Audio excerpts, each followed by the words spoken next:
기드온이 그에게 대답하되 오 나의 주여 여호와께서 우리와 함께 계시면 어찌하여 이 모든 일이 우리에게 일어났나이까. 또 우리 조상들이 일찍이 우리에게 이르기를 여호와께서 우리를 애굽에서 올라오게 하신 것이 아니냐 한 그 모든 이적이 어디 있나이까. 이제 여호와께서 우리를 버리사 미디안의 손에 우리를 넘겨주셨나이다 하니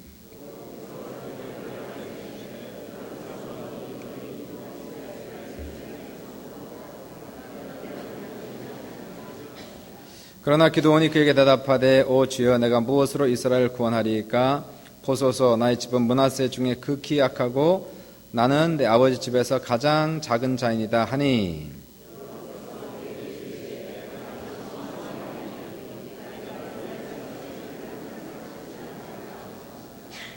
아멘.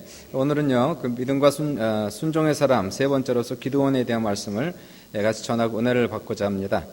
제가 처음에 예수 믿었을 때가 청년 시절이었기 때문에 그 당시 성경 읽으면서 좋아했던 인물들이 몇이 있었는데 그 중에 가장 마음에 든 사람이 기드온이라고 하는 청년입니다. 이분이 가장 마음에 이렇게 많이 와닿았어요. 기드온 나중에 공부하면 알겠지만 청년으로서 열등감이 있었고 자격지심이 있었고 자신감이 결여된 이러한 청년이었는데 하나님께서 이 사람을 부르셔서 이 사람을 쓰시는 그러한 장면을 보면서요 정말 저도 처음에 예수 믿을 때 내놓을 것 없었고 아는 것 없었고 배경도 없었고 이러한 상태 속에서 하나님 부르시면 쓰임 받겠구나 하는 그러한 마음을 가지면서 많은 은혜를 받았습니다. 세상에 많은 엘리트들이 있지만은 그 엘리트들이 간증하는 거 보면은 도전도 받고 은혜도 받지만은 저 사람들은 엘리트니까 나하고는 상관이 없을 것 같은 느낌이 들지만 성경 속에는 그런 엘리트들만 나오는 것이 아니라 오히려 엘리트가 아닌 사람들을 많이 부르시고 또 그 사람들을 쓰시는 그러한 장면을 보면서 그 속에서 우리가 위로를 받고 또 은혜를 많이 받게 됩니다. 그 중에 한 사람이 대표적인 인물이 이제 기드온이라고 하는 청년을 어떻게 하나님께서 부르셔서 쓰시는가 하는 것을 볼 수가 있게 됩니다. 기드온은 많이 부족합니다. 많이 연약한 청년이었음에도 불구하고 하나님께 가장 크게 쓰임받은 인물 중에 한 사람이 되겠습니다. 여러분이 아시지만 기드온의 300용사라는 말이 있죠. 300명의 정예의 군대를 이끌고 약 13만 명의 미디안 군대와 싸워서 이긴 이스라엘 역사 속에선 전설과 같은 그러한 인물이 기드온이라는 그러한 용사가 되겠습니다.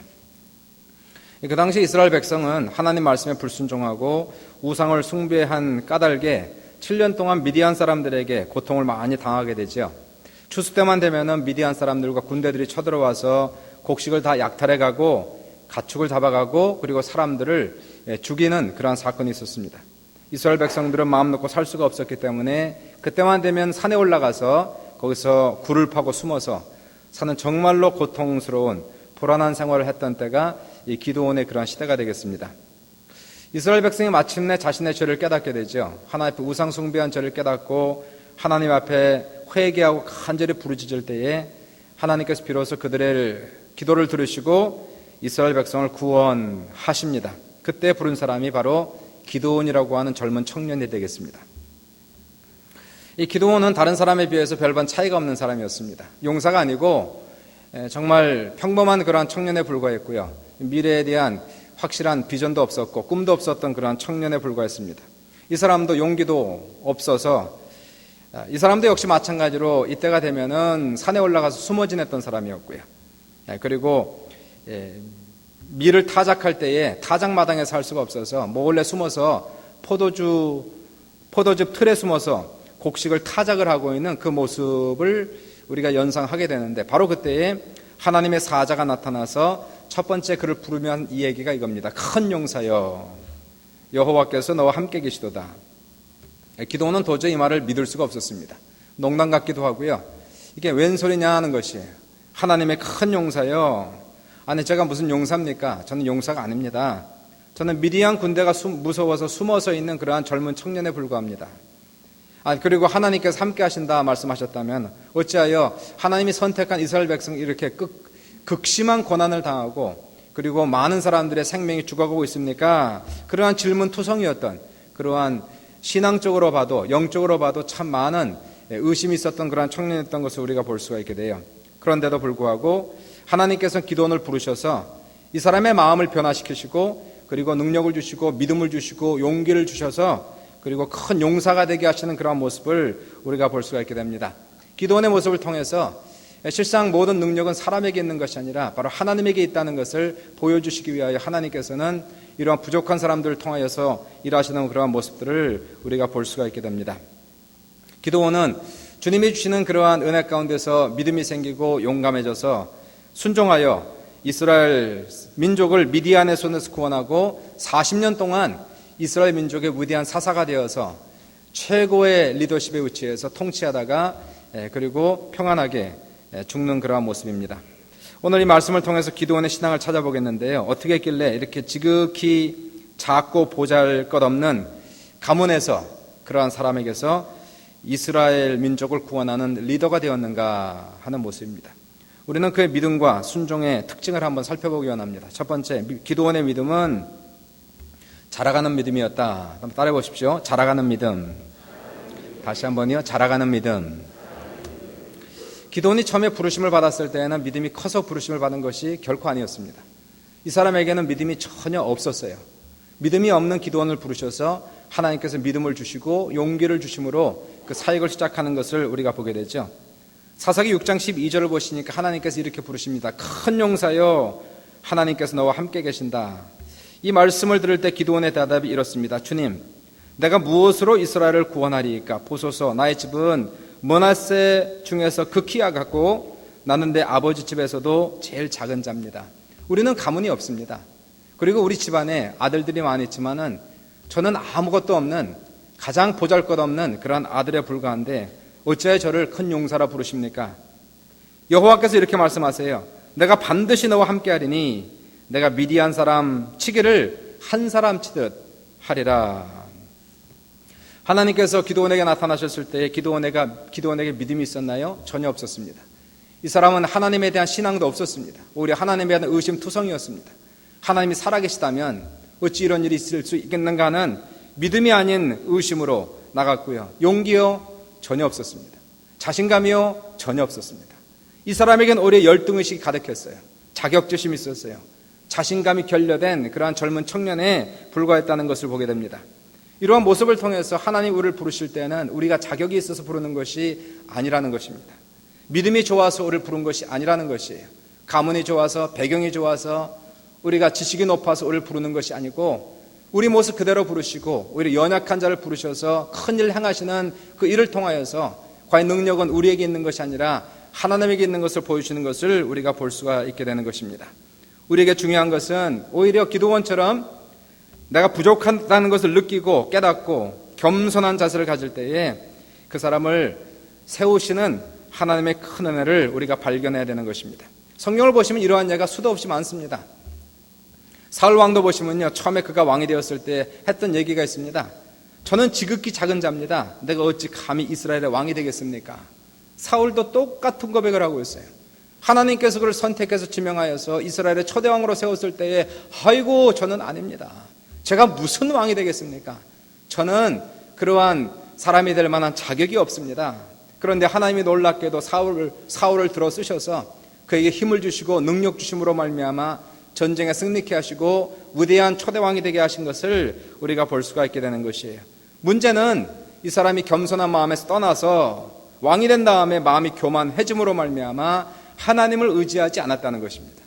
하나님께 불순종하고 하나님을 떠남으로 말미암아 하나님께 버림을 받으니까요, 자기의 능력이 다 떠나가는 겁니다. 비로소 그 능력이 자기에서 나온 것이 아님을 알았어요.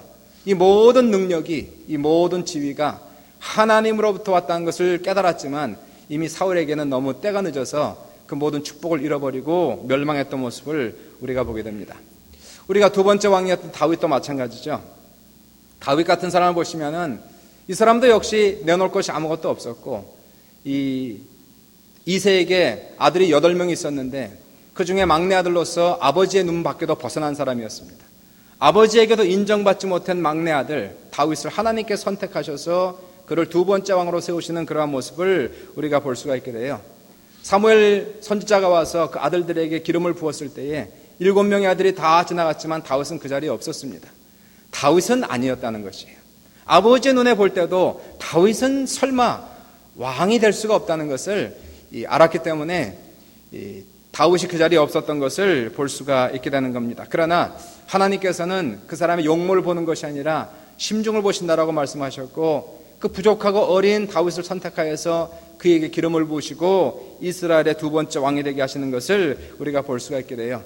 하나님이 나중에 다윗에게 이러한 말씀을 하시죠. 내가 너를 목동에서 이끌어내어 한 나라의 왕으로 세웠으며 모든 전쟁에서 이기게 하였으니 내가 너를 강대하게 할 것이며 내가 너를 위대한 자로 만들 것이라. 다윗이 그때 고백한 것이 이겁니다. 주님, 내가 누구이며 내 집이 무엇이간데 나를 여기에까지 이르게 하셨나이까? 주여 말씀하셨사오니 주의 집이 영원히 복을 받게 하옵소서. 다윗은 알았습니다. 자기의 능력이 아니었다는 걸 알았어요. 나는 하나의 목동이었음에도 불구하고 하나님께서 그 은혜를 인하여서 나를 부르시고 왕이 되게 하셨나이다. 이 모든 능력과 지혜가, 이 모든 권위가 주님께 있사오니 영광받아 주옵소서라는 겸손한 마음을 품었을 때에 이 다윗은 사울과 틀려서 버림받지 아니하고 하나님 앞에서 끝까지 복을 받는 그러한 삶을 우리가 볼 수가 있게 되는 것이에요. 하나님의 위대한 능력은 사람의 능력에 따라서 있는 것이 아니라 오히려 자기의 무능함, 자기의 약함, 자기의 부족함을 깊이 깨닫고 하나님을 절대 신뢰하고 절대 믿는 데서 나타난다는 것을 볼 수가 있게 되는 것입니다.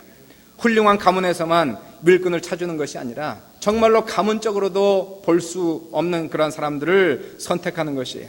지난주에 우리가 본 라합 같은 경우는 이방 여자였습니다. 기생이었습니다.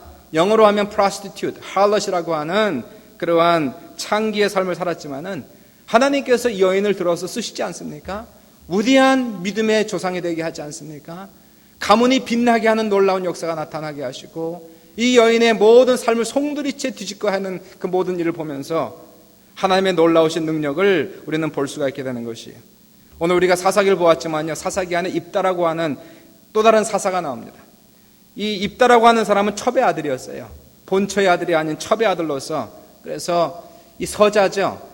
그래서 본처 자식들이 이 첩의 아들이었던 입다에게 그렇게 얘기합니다. 너는 우리 가족과 함께 유산을 얻을 자격이 없다고 쫓아냈어요. 입다가 얼마나 상처가 많았는지요. 상처를 받고 이 사람이 쫓겨나서 산속에 들어가서 도둑의 두목 노릇을 하던 그러한 사람을 하나님께서 들어서 이스라엘 민족을 구원하는 위대한 사건을 우리가 볼 수가 있게 되는 것이에요.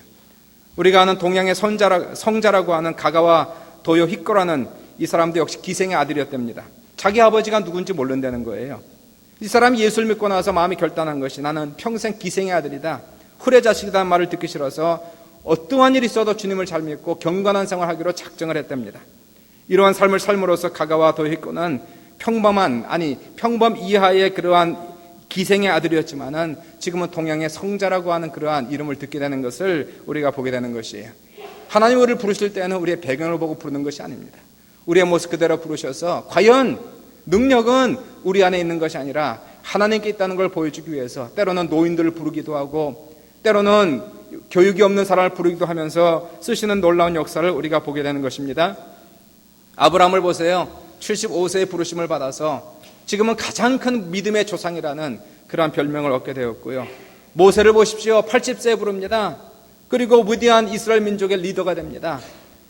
모세도 역시 마찬가지 하나님께서 부르실 때에 그가 고백하기를 출애굽기 3장 11절에 모세가 하나님께 아뢰되 하나님 내가 누구이기에 바로에게 가며 이스라엘 자손을 애굽에서 인도해 내리까? 나는 나이가 많아서 이제는 허약하고 힘이 없고 혀가 굳어서 말을 잘 못하고 제가 혀가 굳었습니다. 하나님 차라리 나타나시려면 40년 전에 나타나시지 왜 이제 나이가 다 먹고 아무것도 없던 목동에게 나타나셔서 이 말씀을 하십니까? 아니라는 것이에요. 하나님은 우리가 40세에 한참 잘 나갈 때 부르는 것이 아니라 오히려 다 망하고 다 없고 이제는 더 이상 내놓을 것 없는 그런 사람을 부르셔서 먼지 같은 사람, 쓰레기 같은 사람을 부르셔서 그 속에서 놀라운 진주를 캐내듯이 캐내시고 사용하신 역사로 말미암아서 과연 능력이 우리 안에 있는 것이 아니라 하나님이 있다는 것을 보여주시는 것을 믿으시기를 주님의 이름으로 축원합니다. 바울을 보세요. 예수 믿기 전에 얼마나 교만했고 얼마나 자랑이 많았는지. 자기의 가문을 자랑하고 자기의 교육을 자랑하고 자기의 신앙을 자랑하고 자기의 삶을 자랑하고 이 사람이 살기가 등등하여서 예수 믿기 전에는 하나님의 교회를 핍박하고 스데반 집사를 돌로 쳐 죽이고 그러면서도 자기가 하나님 앞에서 옳다고 생각했던 이러한 자만과 교만에 가득한 사람, 이러한 사람을 하나님께서 직접 불러내 쓰시는 거 아닙니까? 그리고 그 사람을 하나님의 자녀로 세울 뿐더러 이방인의 사도로 세우는 이 모습을 통해서 사도 바울이 직접 고백하길 이런 고백을 하는 거예요. 나는 죄수 중에 괴수라, 이렇게 얘기하면서 하나님이 나 같은 사람을 들어서 이와 같은 이방인의 사도로 쓴 것은 이 보배를 질그릇에 가졌으니 이는 심히 큰 능력은 하나님께 있고 우리에게 있지 아니함을 알게 하려 함이라라고 말씀을 주시고 있는 겁니다. 하나님께서 바울을 불렀을 때에 먼저 하나님의 자녀로 부르시고 신앙이 깊어진 다음에 사도로 부른 것이 아니었어요. 하나님의 아들로 부르자마자 바로 사도로 부르시는 것을 보게 됩니다. 너는 내 사도라는 것이에요. 나는 내가 너를 쓰는 나의 그릇이다라고 하나님 부르시고, 그리고 하나님께서 그 사람을 변화시키셔서 훈련시키셔서 하나님의 위대한 사람으로 만드시는 귀한 역사를 볼 수가 있게 되는 겁니다. 인간의 비극은 약한 데 있는 것이 아니에요. 우리의 비극은 우리의 가문이 정말 볼품없는 가문에서 태어난 것이 비극이 아니고, 우리가 태어날 때에 지식이 없게 태어난 것이 아니고, 우리가 가진 것이 없는 것이 비극이 아니라는 겁니다. 진정한 비극은 어디 있을까요? 도리어 스스로 섰다 하고 하나님을 의지하지 않는 데서 비극의 원인이 생긴다는 것입니다. 참으로 하나님께 쓰임받는 성도들이란 누구일까요? 그것은 정말로 하나님 앞에서 나 자신을 내려놓고 자기의 무능함과 약함을 깊이 깨닫는 사람, 이러한 사람을 하나님께서 부르시고 그에게 믿음을 주시고 믿음을 자라가게 하시고 훈련시키셔서 하나님의 위대한 종으로 쓰시는 것을 믿으시기를 주님의 이름으로 축원합니다. 하나님께서 기도원을 처음 불렀을 때에 믿음이 있었기 때문에 불렀나요? 믿음이 없었어요. 믿음이 아예 없었어요. 비전도 꿈도 없었던 청년이었습니다. 그러나 하나님이 그를 부르시고 나서, 그리고 나서 서서히 기도원의 믿음은 자라가기 시작합니다. 하나님을 만나고 체험하면서부터, 그리고는 하나님 살아계신 하나님으로, 그리고 살아있는 믿음으로 성장하는 것을 우리가 볼 수가 있게 됩니다. 오늘 사사기 6장을 보시면 두 가지 체험이 나와 있는데요. 첫 번째 체험은, 한 번은 기도원이 이 천사가 와서 이 말씀을 전할 때에 기도원은 그분이 천사인지 몰랐어요. 그냥 사람인 줄 알았습니다. 어떤 선지자가 와서 나에게 그런 말씀을 주나 보다 해서, 그리고 집에 가서 빨리 음식을 가져와서, 그리고 음식을 대접을 잘 하려고 음식을 가져왔어요. 떡을 가져오고 고기를 가져오고. 그러니까 하나님의 사자가 그 음식을 바위에 올려놓으라, 바위에 올려놨습니다. 그러니까 하나님의 사자가 지팡이 끝으로 음식에 대니 바위에 불이 나고 음식을 태워버리고, 그리고 연기와 함께 하나님의 사자가 하늘로 올라가 버립니다. 기도원이 비로소 이게 사람이 아니라 하나님을 대면하여 봤다는 것을 알고 나서 너무나 놀라고 너무나 황당하고 두려워합니다. 그때 하나님께서 기도원의 마음속에 말씀이 시작되는 거예요. 너는 안심하라, 두려워하지 말라, 죽지 아니하리라 하시니라. 그리고 나서 기도원이 여호와를 위하여 거기에 제단을 쌓고 그것을 여호와 샬롬이라 하셨더라. 여호와 나의 평화. 이것은 그냥 신학적인 표현이 아니고요, 이것은 체험적인 표현입니다. 야훼 나의 평화, 야훼 나의 승리, 야훼 나의 공급하심, 야훼 나의 기쁨, 이것을 체험한 우리 모두가 되시기를 주님의 이름으로 축원을 드립니다. 체험을 통하여서 우리는 믿음이 자라가기 시작하는 거예요. 하나님을 만나는 이러한 기적적인 사건을 통하여서 우리의 죽은 믿음이 산 믿음으로, 충만한 믿음으로 변화를 받는다는 겁니다. 기도원이 이러한 체험을 하고 나서 비로소 이 믿음이 살아있는 믿음이 되어버렸어요. 그러나 역시 여전히 두렵기는 마찬가지입니다. 역시 여전히 자신이 없는 거예요. 두려운 거예요. 걱정되는 거예요. 하나님을 만났고 하나님의 음성을 직접 들었지만 역시 죽을 것만 같은 겁니다. 이제 기도원에게 두 번째 하나님을 체험하는 사건이 나옵니다. 기도 응답을 통해서 이번에 하나님을 체험하는 거예요. 36절에 40절까지 보시면 놀라운 기적을 체험하죠. 하나님 정말 저를 부르셨습니까? 정말 저를 통하여 미디안 군대를 쳐서 이기기를 원하십니까? 하나님 정말 자신이 없습니다. 확인을 좀 해야 되겠습니다. 그리고는 하나님 앞에서 확인하는 작업이 들어갑니다. 주님 여기 보세요. 제가 양털 한 뭉치를 이 타작마당에 두겠습니다. 만일 이슬이 양털에게만 있고 주변 땅은 마르면 주님께서 나에게 말씀한 것처럼 내 손으로 이스라엘을 구원하신 줄을 제가 믿겠습니다. 하룻밤이 지나고 이튿날 기도원이 일어나서 나가보니까요, 양털에만 이슬이 내리고, 그리고 이 주변에는, 마당에는 말랐던 거예요. 아니, 이슬이 내린 정도가 아니었습니다. 비가 쏟아진 것 같았어요. 그래서 양털을 가지고 짰더니 물이 그릇에 가득하더라.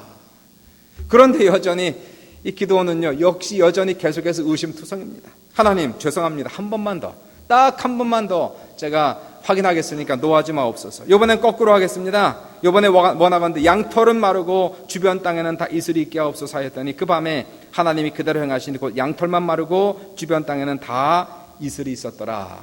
이 기도응답을 통하여서 기도원은 비로소 이 믿음이 충만해집니다.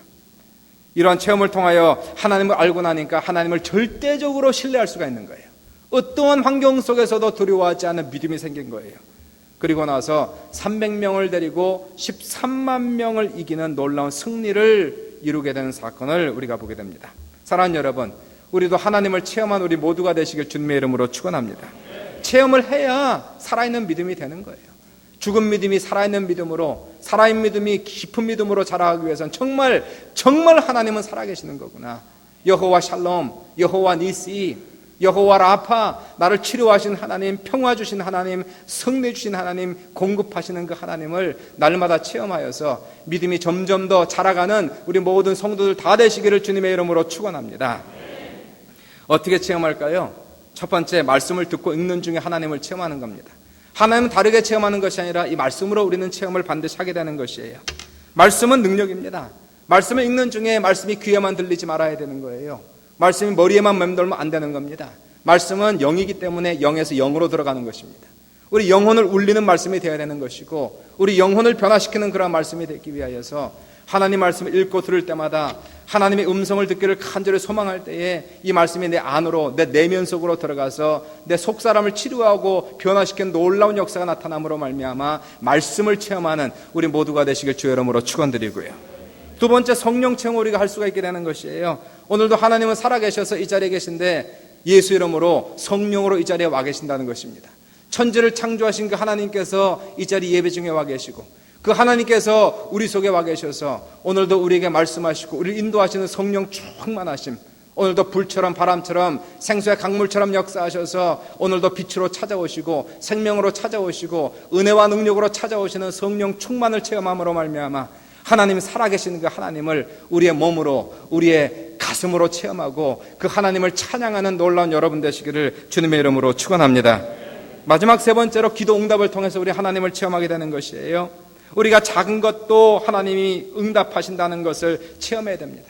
아무리 작은 것이라 할지라도 예수 이름으로 우리가 간절히 주님 앞에 올려드릴 때에 살아계신 그 하나님께서, 우주를 창조하신 그 하나님께서는 우리의 세미한 음성까지 들으시고 응답하신다는 걸 체험하면요, 놀라운 겁니다. 하나님 저를 이렇게 사랑하십니까? 하나님 저에게 이렇게 관심을 가지셨습니까? 하나님 정말 하나님 살아있는 거 이제 믿겠습니다. 이전에는 제가 머리로 믿었는데 이제 하나님 제 기도를 들으시고 응답하는다는 사실을 이제는 믿습니다. 기도 응답을 통해서 우리는 하나님의 기적을 체험하고 하나님을 체험할 때에 우리의 믿음이 막 자라가기 시작하는 거예요. 하나님 살아계신 그 하나님 믿습니다. 작은 기도 하나하나를 응답할 때마다 하나님, 살아계신 하나님, 내 기도를 들으시는 하나님, 나를 사랑하신 그 하나님, 하나님 사랑합니다. 그리고 그 하나님을 점점 더 우리가 신뢰할 수 있는 믿음의 성장으로 우리가 자라갈 수가 있게 되고요, 이 믿음을 통하여서 우리가 승리하는 놀라운 기적의 역사를 우리 모두가 체험하시기를 주님의 이름으로 축원합니다. 두 번째, 기도원의 순종은 자라가는 순종이었다 하는 것입니다. 따라해 보십시오. 자라가는 순종. 믿음만 자라간 것이 아니라 순종도 자라가야 되는 거예요. 여러분, 우리의 순종이 불가능한 것을 한꺼번에 할 수가 없는 겁니다. 우리의 순종은 스텝 바이 스텝, 한 걸음 한 걸음 나아가는 것이고요, 한 계단 한 계단 올라가는 것이에요. 작은 순종을 해야 그 다음 단계로 올라갈 수가 있는 것이요, 어려운 순종을 한꺼번에 하나님 요구하지도 않거니와 요구해도 우리는 지킬 수가 없습니다. 하나님은 그래서 우리에게 명령하실 때 어려운 걸 명령하는 것이 아니라 처음에는 우리의 믿음의 분량만큼, 순종할 수 있을 만큼 우리에게 명령을 하는 거예요. 그리고 우리는 다 순종할 수 있습니다. 하나님이 명령하는 것은 순종할 만한 믿음이 있기 때문에 명령하셨다는 것이에요. 그 명령을 순종할 때에 우리는 그 다음 단계로 올라갈 수가 있게 되고, 다음 단계로 올라감으로써 나중에 정말로 어려운 것까지도 순종할 수 있는 그러한 믿음의 온전함을 우리가 이룰 수가 있게 된다는 것입니다. 기도원이요, 이 사람 비록 부족하고 소심한 사람이었어요. 정말로 겁이 많은 사람이었습니다. 자격지심이 있었던 그러한 사람들. 그러나 이 기도원에게 하나님을 체험하면서부터 믿음이 자라가기 시작했고요, 믿음이 자라간 만큼 이분은 순종을 시작하기 원합니다. 하나님께서 천사로 나타나셔서 그리고 올라가신 다음부터는, 그리고 하나님께서 이 기드온에게 처음 명령하신 것은 무엇이었냐면요, 먼저 우상을 버리고 하나님께 제단을 쌓아라, 이 명령을 하나님께서 하십니다. 큰 것이 아니었어요. 내 아버지 집에 있는 우상을 버리고 이제는 하나님께 예배를 드리라. 이게 뭐 그리 어렵습니까? 이 정도는 할 수가 있을 것 같아요. 기드온은 그날 밤에 하나님께서 이렇게 밤중에 말씀하시거든요. 내 아버지 집에 있는 바알의 제단을 헐고 그 곁에 아세라상을 찍고 또 이 산성 꼭대기에 내 하나님 여호와를 위하여 한 제단을 쌓고 숫소를 잡아 내가 찍은 아세라 나무로 번제를 드릴지니라. 그날 한밤중에 기드온이 종 10명을 데리고 하나님께서 그에게 말씀하신 대로 행하되 그의 아버지의 가문과 그 성읍 사람들을 두려워함으로 이 일을 감히 낮에 행하지 못하고 밤에 행하니라 얘기하고 있어요. 역시 겁이 많습니다. 어쩔 수 없는 거예요. 지금 이 우상을 찍어버리래요. 그러면 제 아버지가 어떻게 말씀하실까? 가문 사람들이 어떻게 할까? 아니, 이 신상을 찍어버리면은 이 신상이 노해가지고 나한테 큰 화를 끼치면 어떡할까? 많은 사람들이 종교를 바꾸지 못하는 이유가 여기 있습니다. 종교를 바꾸면 혹시라도 그 신이 나에게 큰 화를 가져올까봐 겁이 나서 종교를 바꾸지 못한 사람들이 상당히 많이 있습니다. 이와 같은 두려움이 기드온에게 있었던 것이에요. 그러나 두려웠지만 순종할 수 있었습니다. 순종할 만한 명령을 주셨고 순종할 수 있는 믿음을 주셨기 때문에 기드온은 한밤중에 종들과 함께 이 명령대로 순종을 해요. 우상을 먼저 처치합니다. 그 이유는요, 사람의 마음의 중심에 이 하나님 보좌에 우상이 앉아있는 것을 처치해야 된다는 것이에요. 이스라엘 민족이 이와 같은 고통을 당하는 이유는 다른 것이 아니었습니다. 우상 숭배였습니다. 뿌리를 제거해야죠. 먼저 아버지 집에 있는 내 중심에 있는 우상을 제거를 함으로 하나님 앞에 쓰임받도록 하기 위하여 하나님은 우리 중심에 있는 우상 숭배를 제거하라고 명령을 하는 겁니다. 우리 마음에는요, 하나님이 앉아 계시는 보좌가 다 있는데 이 보좌에 가증한 것들이 보좌에 건방지게 앉아 있다면 그것은 전부 다 우상 숭배에 들어간다는 것입니다. 우상은 재물이 되거나 자녀가 될 수도 있는 것이고요, 우상은 나의 미래가 될 수도 있고 또는 나의 행복이 될 수도 있는 것입니다. 물론 재물이나 자녀나 미래나 행복이 나쁜 것들은 아니지만 결코 우리의 경배의 대상이 돼서는 안 된다는 것이에요. 내가 이 세상에 소유하고 있는 모든 것들은 하나님을 섬기는 도구로만 사용이 되어야 된다는 것입니다.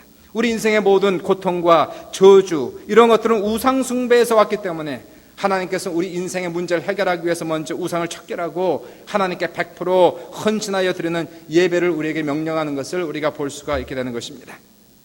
기드온은 이것을 순종했어요. 그리고 순종을 통해서 많은 것을 배웠습니다. 이분이 순종했을 때는 참 두려움이 많아서 혹시 어떡하지? 혹시 나에게 무슨 문제가 생기면 어떡하지? 아버지가 진노하면 어떡하지? 동네 사람들이 나를 죽이면 어떡하지? 큰일 나지? 이러한 염려와 걱정이 많았는데요, 그러한 염려에도 불구하고 순종을 해버렸어요. 그냥 해버렸어요. 그리고 나서 그냥 기다렸습니다. 놀랍게도 아무런 일이 일어나지 않는 것이에요. 하나님께서 다 막아주신 것입니다.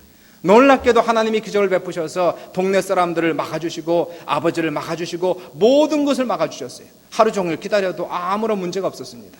이틀을 기다려도 아무런 문제가 없었습니다. 그때 기드온은 깨달았어요. 순종하면 역사가 나타나는구나. 순종하면 기적이 나타나는구나. 이 염려가 쓸데없는 걱정이구나. 쓸데없는 염려구나. 내가 하나님께 순종한다면 하나님께서 그 사람을 지켜주시는구나 하는 것을 비로소 거기에서 순종을 통하여 기드온이 깊이 깨달은 바가 있었다는 것입니다. 이 순종을 통해서 이제 기드온은 두 번째 단계, 더 높은 단계의 순종으로 올라갈 수가 있었다는 것이었어요. 하나님은 신뢰하면은 하나님께서 다 책임져 주시는구나 하는 것을 배움으로 말미암아서 이제는 정말로 어려운, 거의 사람의 눈에 보기엔 불가능한 순종까지도 올라가는 도약하는 놀라운 역사를 우리가 볼 수가 있게 되는 것이에요. 여기에서 기드온이 믿음이 생기고 순종이 생기면서요, 이 신앙이 커졌습니다. 이제 정말로 용사 같은 그런 믿음이 막 생기기 시작했어요. 기드온이 일어나서 나팔을 불었습니다. 20대 청년이요.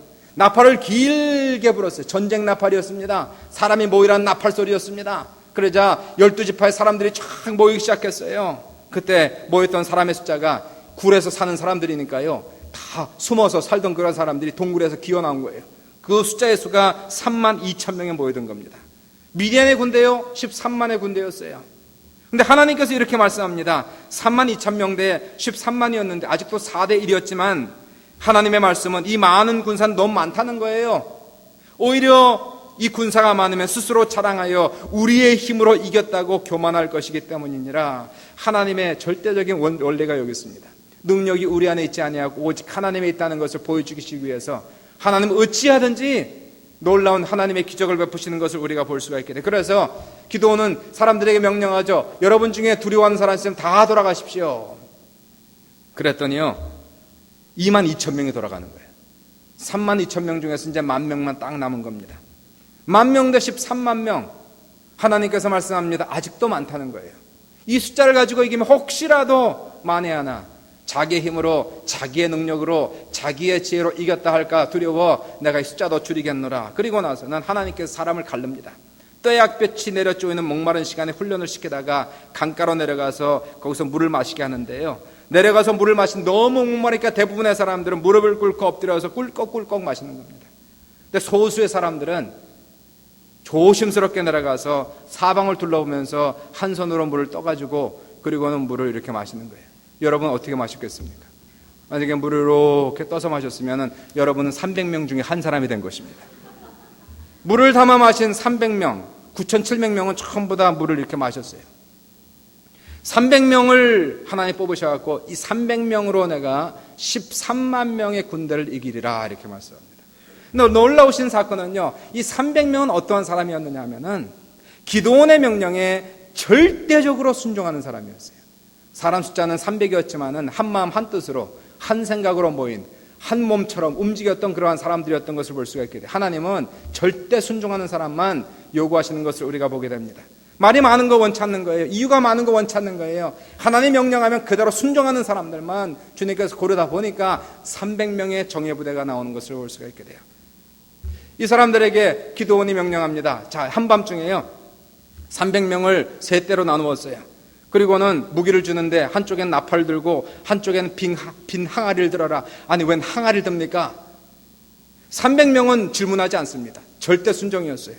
한 손엔 나팔, 한 손엔 빈 항아리, 그리고 항아리 안에 횃불을 감추게 합니다. 그리고 말하기를 나를 따르는 자가 다 나팔을 불거든 너희도 나팔을 불며 이르기를 여호와를 위하라 기드온을 위하라 하라 하니라. 그리고는 한밤중에 제 2경이라고 한 거 보니까 한밤 10시경에 기드온과 그의 함께한 100명이 한밤중에요 그 적진에 들어가서 항아리를 와장창 깨면서 나팔을 불고 크게 외치는 겁니다. 하나님을 위하라 기드온을 위하라. 그러니까 다른 두 때도 항아리를 와장창 깨면서요, 그리고 나팔을 길게 불면서 여호와를 위하라 기드온을 위하라 큰 소리로 외치니까 미디안 군대들이 장막에서 그냥 뛰어나와 부르짖고 도망가면서 지들끼리 서로 칼로 쳐가지고 13만 명의 군대가 졸지에 그날에 다 멸망하는 것을 우리가 볼 수가 있게 되는 것이 놀라운 기적이었습니다. 300명이 무기도 들지 아니하고 항아리와 나팔과 횃불로 승리한 것을 우리가 볼 수가 있게 돼요. 도저히 이해가 되지 않는 전술이었지만은 기드온이 배웠던 것은 한 가지였어요. 하나님께서 무슨 말씀을 하시든지 우리가 순종하면 하나님이 책임진다는 것을 분명히 알았어요. 첫 번째 순종을 통해서 알았어요. 첫 번째 순종.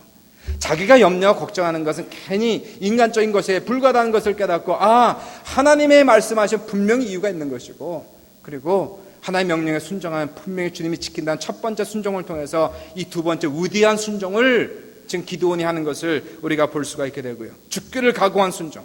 더 나아가서 여기 있는 300명, 9,700명 필요 없고요. 절대 순종을 각오한, 죽음을 각오하는 순종을 가졌던 300명과 함께 13만 명을 죽이는 그러한 기적을 체험한 사건을 우리가 볼 수가 있게 됩니다. 기드온의 순종은 그래서 자라가는 순종이었다는 것을 보면서요, 기드온은 여러분과 저와 비슷한 평범하고 부족한 사람이고 열등의식이 있고요, 자격지심이 있고요, 자신감도 없고요, 미래도 꿈도 없고 믿음도 없는 그러한 사람을 하나님께 일방적으로 부르시는 그러한 모습을 보게 돼요. 그리고 그 사람을 만드십니다. 변화를 시킵니다. 그 사람의 속에 하나님의 살아있는 믿음으로 막 창조를 시키셔가지고 이 믿음이 막 자라가게 하시고, 그리고 순종으로 인도하셔서 정말로 아무런 내놓을 것이 없었던 한 사람의 청년을 이스라엘의 위대한 사사로 가장 최고의 리더로서 40년간 통치하게 하신 것은 이건 기드온이 아니었다는 것이에요. 이건 분명히 하나님의 전권적으로 역사하신 하나님의 은혜와 능력이었다는 걸 보시는 것을 우리가 볼 수가 있게 되는 것입니다. 기드온은 믿지 못했어요. 믿어지지가 않았어요. 설마 내가 어떻게 삼자가 볼 때도 어떻게 저런 사람이, 그러나 하나님은 그런 사람을 다 부르는 겁니다. 노인도 괜찮고 여자도 괜찮고 가문이 없는 사람, 지식이 떨어진 사람, 그것이 중요한 것이 아니라 하나님 앞에 절대적으로 순종하는 사람, 하나님 앞에 겸손한 사람, 하나님 앞에 부족함을 늘상 느끼는 사람, 그래서 하나님 앞에 늘상 기도할 수밖에 없는 사람, 이러한 사람을 들어서 쓰시는 하나님의 놀라운 역사가 나타나는 것을 우리가 볼 수가 있게 되는 것입니다. 하나님은요, 그 사람에게 믿음을 자라가게 하시고 믿음만큼 순종하게 하심으로 말미암아 정말 부족한 사람을 가장 위대한 사도로, 사역자로 쓰시는 그러한 모습을 보면서 오늘 시간에 우리에게 믿음이 없다고 염려하지 마세요. 우리가 가진 것이 없다고 염려하지 마세요. 내 가문은 내놓을 것이 없다고 염려하지 마세요. 하나님의 능력을 보여주기 좋은 그러한 케이스들이 다 모여있는 것입니다. 나를 통해서 역사에서 하나님을 체험한다면 우리는 간증할 때 내 얘기를 할 수가 없고 오직 주님의 이름만 얘기할 겁니다. 주님의 은혜만 얘기할 겁니다. 그분이 하셨습니다. 그분의 은혜입니다. 그분의 능력입니다. 나는 내놓을 것이 아무것도 없습니다라고 얘기할 수 있는 그러한 겸손한 마음을 가지고만 나아간다면, 사랑하는 여러분, 이 자리에 있는 모든 사람들 하나님께서 눈여겨보시고 하나님 불러 쓰시는 위대한 역사가 여러분과 저에게 넘치시길 주님의 이름으로 축원드리고요. 위대한 놀라운 역사, 나를 통하여 13만이나 되는 그러한 대적을 물리치고 그리고 이스라엘 구원한 놀라운 역사를 기도원을 통해서 이루실 줄을 누가 알았어요? 여러분을 통해서 이룰 줄 누가 알겠으며 나를 통해서 이룰 줄은 누가 알겠어요? 이 모든 것의 능력은 나에게 있지 아니하고 하나님께 있다는 것을 믿으시고 그 하나님 앞에 오직 겸손한 모습으로 항상 대기하고 있는 상태로 나아갈 때에, 그리고 주님께서 명령하실 때에 순종하면 됩니다.